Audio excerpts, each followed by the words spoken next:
जय झूलेलाल, जय माता रानी। आज हम बनाएंगे मकरोली की सब्ज़ी। ये मैंने आलू कटिंग करके रखे थे और मकरोली दोनों को मैंने फ्राई कर लिया। पहले मैंने मकरोली को फ्राई किया था 2 मिनट के लिए, फिर 2 मिनट मैंने आलू को फ्राई किया। अभी मैंने इसमें टोमेटो चढ़ा दिया है। टोमेटो हमको कद्दूकस करके डालना है। मैंने 3 टोमेटो लिए हैं, थोड़ा तेल डाला है, फिर जीरा डाला है, फिर टोमेटो डाले हैं। और मैंने ये मकरोली और आलू भी इसमें ही फ्राई किए थे। पहले क्या किया, तेल डाला था, फिर जैसे तेल गर्म हुआ फिर मैंने इसमें मकरोली डाली। मकरोली 1 मिनट के लिए फ्राई हुई, उसको निकाल के फिर मैंने आलू जो कटिंग करके रखे थे वो मैंने इसमें आलू फ्राई करके वो भी निकाल दिए। अभी उसमें मैंने थोड़ा सा तेल डाल के फिर और थोड़ा जीरा डाला, फिर मैंने टोमेटो डाला है और स्लाइस की एकदम पतली पतली हरी मिर्च। देख सकते हो मेरा टोमेटो भी पक गया है। मैंने 2-3 बार बीच में हिलाया भी था, इतना मिक्स किया था। अभी इसमें हम डालेंगे जो हमारे आलू और मकरोली थे वो डालेंगे। धनिया पाउडर,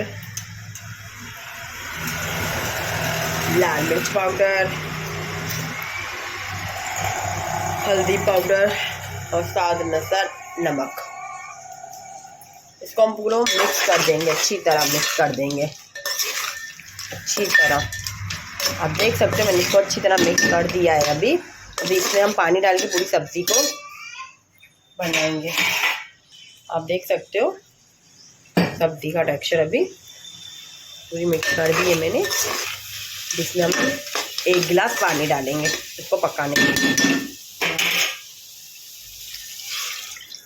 इसको हमको अच्छी तरह पकाना है अभी। तो हमारे आलू भी फ्राई थे, मकरोली भी फ्राई थी, तो प्रॉब्लम नहीं आएगी, अच्छी तरह पक जाएगी। अब मेरी सब्ज़ी बन जाएगी, मैं आपको दिखा रही हूँ सब्ज़ी का भी टेक्सचर। मैंने 1-2 बार बीच में सब्ज़ी को घुमाया भी था। अब इसमें मैंने हरा धनिया डाल दिया, थोड़ा गरम मसाला डाला है। अभी 5 से और 10 मिनट पकेगी सब्ज़ी, फिर हमारी सब्ज़ी तैयार। देख सकते हो मेरी सब्ज़ी अभी बन गई है। ये मैंने सर्व कर दिए। ये हम चावल के साथ भी खा सकते हैं और फुल्के के साथ भी खा सकते हैं। आज मैं ये फुल्के के साथ बनाई है सब्ज़ी। अगर आपको अच्छी लगी हो तो प्लीज़ एक लाइक और एक कमेंट कर देना। जय झूलेलाल, जय माता रानी।